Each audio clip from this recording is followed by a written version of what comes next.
Next question. Arrange the following terms in a meaningful logical order indicating the correct order. So त्यांनी options काय दिलेत बघा, poverty, population, death, unemployment and disease. So ह्याला तुम्हाला एका order मध्ये काय करायचं, सेट करायचं. सो ह्याचा जो करेक्ट ऑप्शन आहे तो आहे बी.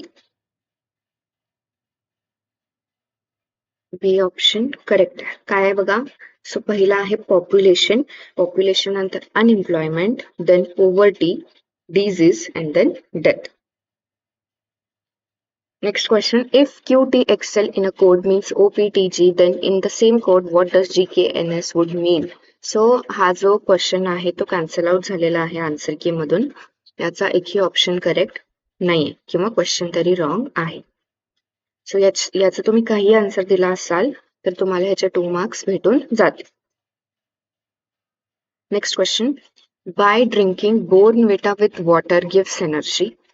By drinking Complan with water gives energy. By drinking milk with water gives energy. Therefore, by drinking water gets energy. This is an example of. Options बघा, invariable relation, fallacy, perception, comparison. So one by one आपण options काय असतात ते बघूया. आता invariable relation म्हणजे काय? For example, समजा where there is smoke there is fire. म्हणजे जिथे स्मोक आहे तिथे फायर असणारच. लाईक हे काय झालं, इनव्हेरिएबल रिलेशन झालं. जर एखादी बिल्डिंग आहे तर त्याच्यामध्ये फ्लॅट असणारच असं. लाईक हे काय आहे, इनव्हेरिएबल रिलेशन झालं. आता फॅलेसी म्हणजे काय? फॅलेसी म्हणजे हे जे त्यांनी एक्झाम्पल दिले हे कशाचं आहे, फॅलेसीचं आहे. म्हणजे इनलॉजिकल थोडंसं आपण म्हणू शकतो त्याला, की कशाला कशाशी जोडून ऍट दी एंड तुम्हाला काही रिझल्ट दिलेला आहे. आता इथे बघा काय सांगितलं त्यांनी, बोर्नव्हिटाला वॉटर सोबत पिल्यावर, कॉम्प्लेनला वॉटर सोबत किंवा मिल्क वॉटर सोबत पिल्यावर एनर्जी देतं, म्हणून वॉटरच एनर्जी देतं, right. So this is an example of fallacy. आता परसेप्शन म्हणजे काय? परसेप्शन म्हणजे की जे आपण आपल्या 5 सेन्सेस जे आहेत, आपले आईज, नोज, टंग, हे ना, इयर्स, सो हे ना आपण काय करू शकतो, ऐकू शकतो किंवा फील करू शकतो. ते कशामध्ये येणार, परसेप्शन. आता suppose roses are red. Okay, so हे दिसतंय ना, रोजेस आर रेड आपल्याला. सो हे कशामध्ये आलं, परसेप्शन मध्ये आलं. आणि कंपॅरिझन की म्हणजे एखादी वस्तू तुम्हाला माहित नाहीये आणि जे माहित आहे त्या गोष्टीशी आपण कम्पेअर करून सांगतोय बाबा हा हे ह्याच्यासारखं असतं. सो ते काय झालं, कंपॅरिझन. सो 28चा करेक्ट आन्सर काय आहे, फॅलेसी हे करेक्ट आन्सर आहे. नेक्स्ट क्वेश्चन बघा. Which of the following is or are the valid conclusion based on statement given below. So 2 statement दिलेत, त्यापैकी त्याच्यावरती त्यांनी 4 कॉन्क्लुजन दिलेत. कोणतं करेक्ट आहे हे आपल्याला बघायचं. ओके, स्टेटमेंट बघा. All birds are white, all parrots are birds. Okay, so conclusion बघा. Some birds are white, correct. त्यांनी काय दिले, ऑल बर्ड्स आर व्हाईट दिले. So some birds are white, ही कॉन्क्लुजन काय आहे, करेक्ट आहे. Some parrots are white. आता काय दिले बघा, ऑल बर्ड्स आर व्हाईट आणि पॅरेट काय आहे, बर्ड आहे, म्हणजे बर्ड कसे होते, व्हाईट होते. So some parrot are white, correct option. त्यानंतर बघा, ऑल पॅरेट्स आर ग्रीन, नाही, ग्रीन तर इथं कुठंच त्यांनी मेन्शन केलेलं नाहीये. Some birds are not white, इथं काय दिलं त्यांनी, ऑल बर्ड्स आर व्हाईट दिले. So some birds are not white हे काय आहे, चुकीचं आहे.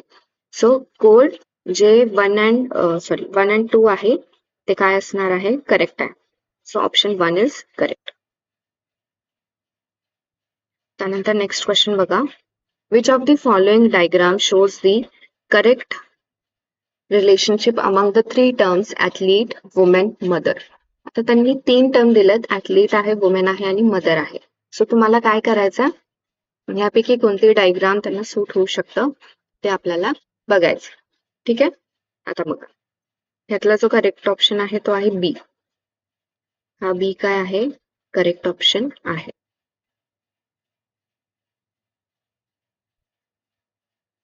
ओके, नेक्स्ट क्वेश्चन बघा. Question number 31 and 32 are based on following diagram. The following is a diagram of a certain college showing the number of students passed and failed during the year 2012 to 2015.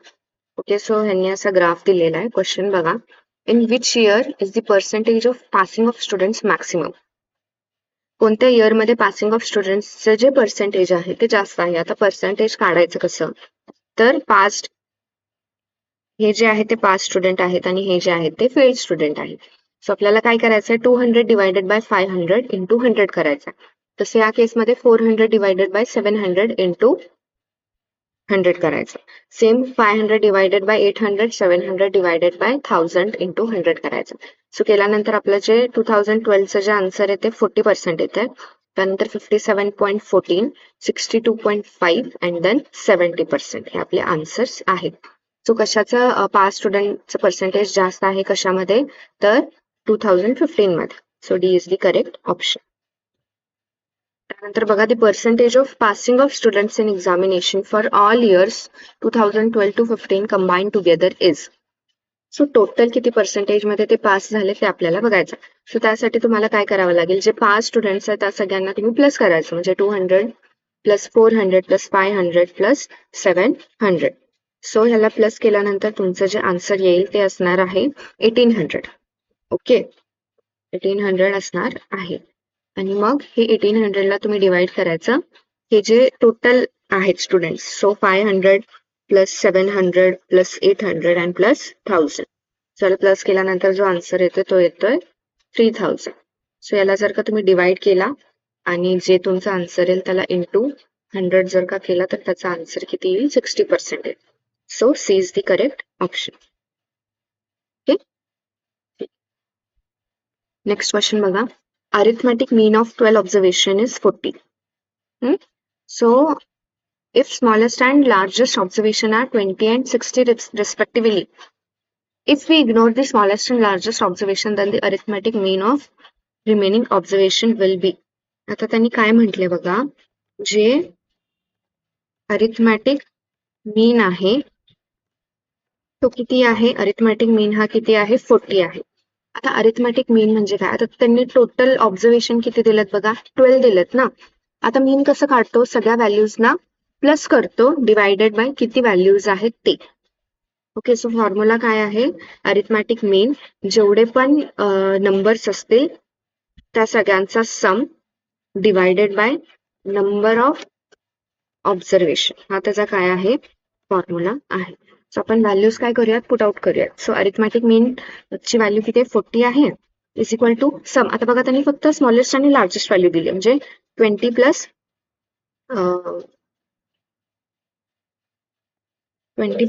60 plus पण x म्हणूया, कारण बाकीचा जो data आहे तो आपल्याकडे नाहीये. Divided by किती ऑब्झर्वेशन आहे, 12. सो हे जर का तुम्ही सॉल्व्ह केला तर तुमचा आन्सर किती येईल बघा. सो 12 into 60, 480, राईट, 480 येणार. हे जे 20 प्लस 60 आहे हे 80. सो इकडे आल्यानंतर हे -80 झालं, is equal to x. So एक्सचा आन्सर किती येणार आहे, 400 येणार. करेक्ट, आन्सर किती आलं, 400 आलं. सो बघा, आता ऑलरेडी 2 ऑब्झर्वेशन त्यांनी दिलेले आहे, 20 आणि 60. सो आता राहिले किती ऑब्झर्वेशन, 10 राहिले ना, आणि त्या 10चा सम किती आहे, 400 आहे. किती आहे, 400 आहे. सो 400 डिवायडेड बाय 10 जर केलं तर आन्सर किती येईल, 40. सो इथं पण 40 चाललंय. So the correct option is it will not change. त्यानंतर नेक्स्ट क्वेश्चन बघा. 34, 35 are based on the following information. Out of 80 players, 35 play cricket, 42 play hockey, 25 play football, 8 play both cricket and hockey, 10 play both cricket and football, 7 play both hockey and football, 3 play all the 3 games. How many players are playing only one game? So हा जो question आहे मी इथं solve केला आहे बघा. So जो काही data आहे तो मी नोट डाऊन करून घेतलाय. सो नंबर ऑफ प्लेयर्स किती आहेत बघा, नंबर ऑफ प्लेयर्स किती आहेत, 80 प्लेयर्स आहेत, राईट. त्यानंतर 35 किती क्रिकेट खेळणारे आहेत, 42 हॉकी खेळणारे आहेत आणि 25 फुटबॉल खेळणारे आहेत.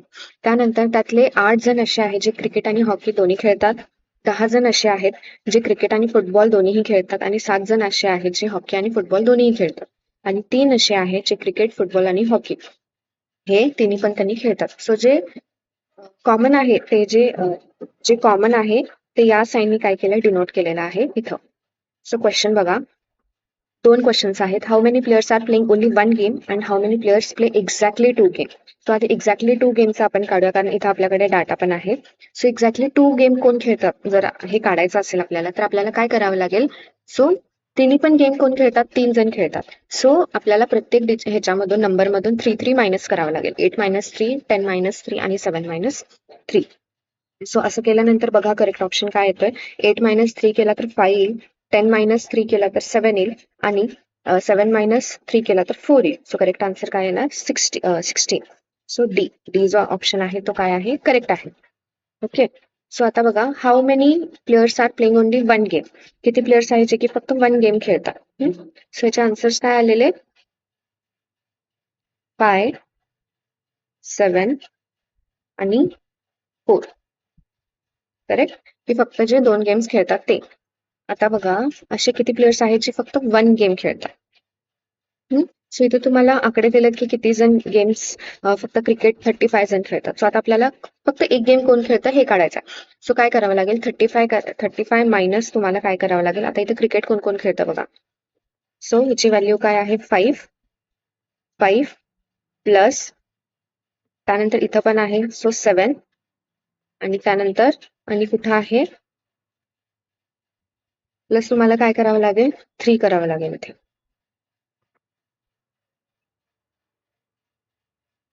ओके. सो 35 मायनस हे केल्यानंतर जे काही तुमचा आन्सर येईल ते सेम तुम्हाला हॉकीसाठी करायचं. 42 मायनस, आता बघा हॉकी कुठं कुठं आहे? सो -5 करणार, प्लस तुम्ही 4 करणार आणि प्लस तुम्ही 3 करणार. आता हे जे आकडे आहेत ते फक्त 2 गेम्स कोण खेळतात त्याच्यासाठी आहेत आणि खालचा जो 3 म्हणून जो आकडा आहे तो तिन्ही पण गेम्स कोण खेळतात त्याच्यासाठी आहे, राईट. सो सेम फुटबॉलसाठी पण 25 मायनस काय करणार तुम्ही? 25 मायनस काय करणार तुम्ही? 7 + 4 + 3 आणि हे सगळं करून याचं प्लस केल्यानंतर जो तुमच्याकडे आन्सर येईल तो येणार आहे 61. So 61 will be the right answer.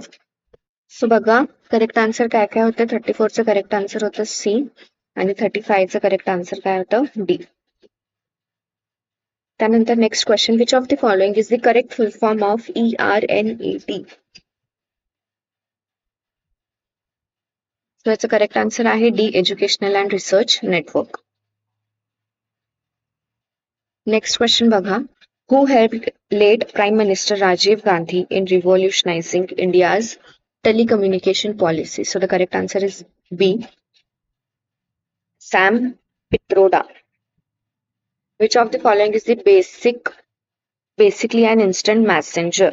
So correct option is D, WhatsApp.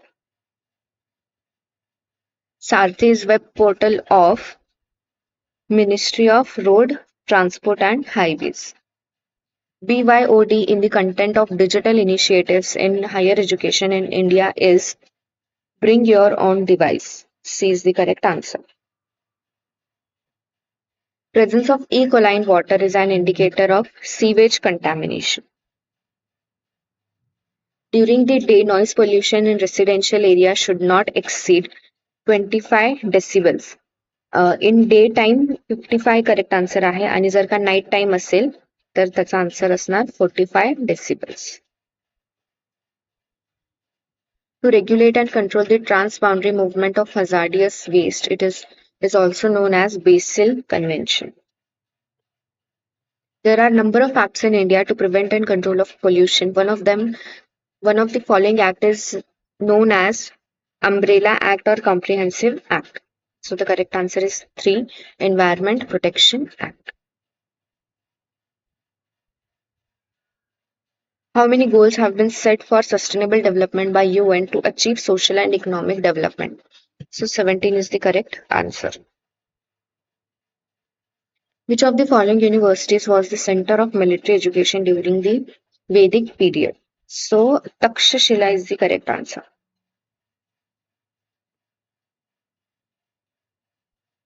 Minimum period for PhD should be of 2 years and there should be viva voce examination for PhD degree. This recommendation was made by Radha Krishnan Commission. C is the correct answer. Teacher education is professional, vocational, technical, skill education. So the correct answer is, it is a professional education. Nomenclature of Education Department of India has been changed to Human Resource Development in the year. So हा जो question आहे तो cancel out झालेला आहे answer की मधून. So याचा तुम्ही काही आन्सर दिला असाल तर ह्याचे तुम्हाला डिरेक्टली काय होणार आहे 2 मार्क्स तुम्हाला भेटणार आहेत. Okay. Last question, which of the following institution is not funding for research activities in higher education? DBT fund करतं, DST पण करतं, ICSSR पण करतं. So the correct option is D. NCTE हे काय आहे, फंड करत नाही रिसर्च ऍक्टिव्हिटीज साठी. सो दिस वॉज एमएडसेट 2021 कम्प्लीट सोल्युशन. होप तुम्हाला समजला असेल. प्रॅक्टिस करा रेग्युलरली. व्हिडिओ युजफुल वाटला तर लाईक, शेअर आणि सबस्क्राईब करा. तुमचा स्कोर कमेंटमध्ये नक्की सांगा. Stay consistent. नेक्स्ट लेक्चरमध्ये पुन्हा भेटणार. Till then keep study.